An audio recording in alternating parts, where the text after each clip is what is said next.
What's happening, vinyl community? Good morning, good afternoon, or good evening, wherever you guys are when you're watching this. I've got an unboxing for you guys. I've been anxiously awaiting the arrival of this one, and it was just dropped off a few minutes ago. A little bit of a backstory on it before I reveal to you guys. So, with the age of COVID, this past screwy world that we've been dealing with the past year and a half, a lot of things have been different, and the mail has been no exception. And so I'm sure many of you guys have seen, mail even in the States has been screwy. It's getting better, but it's been pretty hit and miss the past year and a half. And earlier this year, I bought a Grail out of Europe, which arrived with no problems whatsoever. But with the constant changing of restrictions and everything else and all that, some countries you can't even ship to right now or ship out of. I believe Australia is one of them. I've been reluctant to buy another album out of Europe, but I decided to go ahead and start searching.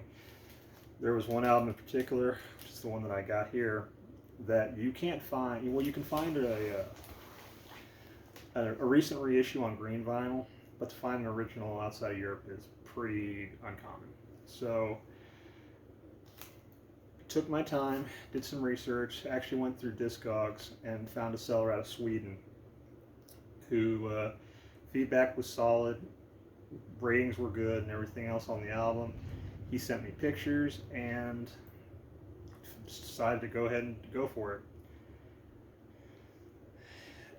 Like anything, it's always a gamble, and I wasn't worried about potentially losing money because there's always insurance. But I would have sucked to have lost this one because it's such a hard album to find an original pressing of. And they came through. So I've got some notes down here. Just tell you a little bit about the album once I unbox it. Went ahead and just popped the tape on it because he definitely packaged it really nicely with the all the way around, and just to make it easier. So here we go. Again, this is the first time I've seen this, so you and I are looking at this together for the first time.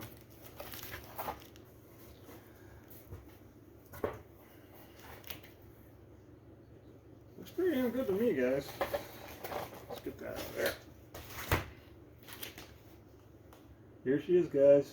This is, I don't know if you can see that. This is Rain Man. It's released in 1971. Being Europe, a little bit laminated cover. A little bit of wear. Some slight shelf wear on the top. Spine looks good. All in all, just a little bit of age, but it looks good.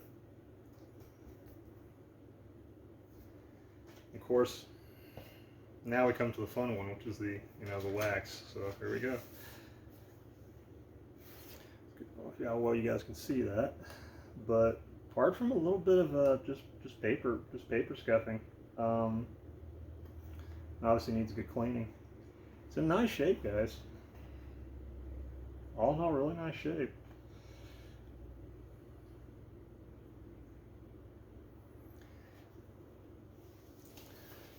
But as we're putting this back together, this album was released in 1971, like I said, by Q65 guitarist Frank Newens. It was only released in the Netherlands, and it's considered rock / psychedelic folk, maybe psychedelic rock. It's been, like I said, original pressings are pretty difficult to find here in the States because it was only released in the Netherlands as far as an original pressing goes. You can find reissues. It was released as recently as earlier this year on green vinyl. You can find plenty of them on Discogs. They go for between 26 or 20 and $40. It's a great album. I highly recommend it. But it's one of those things where sometimes you just have to take a chance, and sometimes it doesn't pay off and sometimes it does. And in this case, it did, and I'm very, very happy with it. Definitely gonna give this a quick clean and put it on the table. The internet's always a gamble. It always is. Doesn't matter if you're in the States, doesn't matter, you know, where you're buying from, it's always a gamble. But on my last video, a person commented and was saying that, you know, the best thing you can do is do your research, look at the seller's feedback, etc. And I couldn't agree more. You don't want to ever go into it blind. You ask for pictures, you check the feedback, you do everything you possibly can to provide yourself security. And in the case of eBay and PayPal especially, you do have buyer protection. So if something goes wrong, etc., you can reach out to them and they can help you. But thankfully that didn't happen here, and I'm excited, guys. The only thing, and this is why I actually got it at a really good price, because these albums tend to go for $200 and up.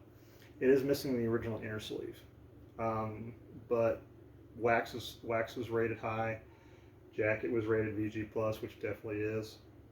And all in all, I'm very happy. But hope you enjoyed this unboxing with you guys. If you like what you see, please click like and subscribe. It's been a pleasure talking with you, and we'll meet again soon.